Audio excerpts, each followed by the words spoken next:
Belə bir məsələ var güvən test toplusundan. 117 dərəcə şərq uzunluğu 68-ci məsələdir.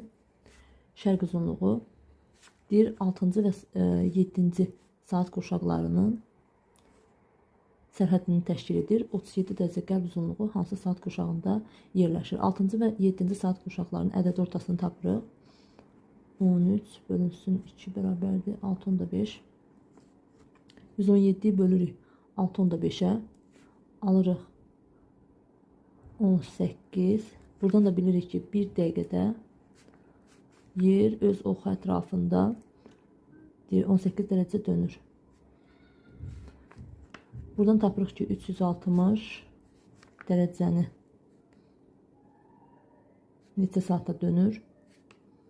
18-ə böləndə qalır 20. 20 saat qurşağı yaranır. Və 37 qərb uzunluğu hansı saat qurşağında yerləşdiyini tapın deyir. 37-yi deməli bölürük 18-ə 2 dəfə 8 16 bir də yadda 3 36 1 dərəcə. İkinci saat qurşağında yerləşir. Deməli biz də bilirik ki 20 saat qurşağıdır. Və qərb yarımkürəsində yerləşdiyinə görə ikisini çıxırıq. Qalır 18-ci saat qurşağında yerləşir deməli.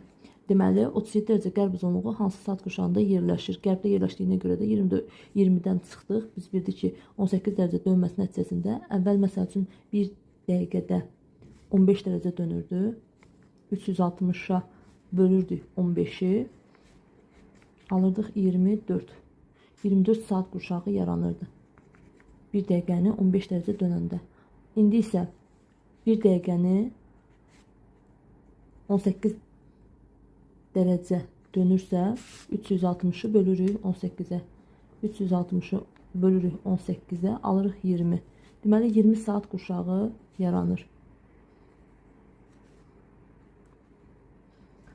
Saat qurşağı yaranır. 20 saat qurşağından da 36 tapdıq ki, qərb yarımkürəsində yerləşir. Qərb yarımkürəsində yerləşdiyinə görə də 20-dən çıxdıq.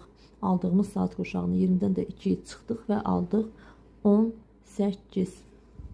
Bu qədər. Belə bir məsələ var güvən test toplusundan. 117 dərəcə şərq uzunluğu 68-ci məsələdir.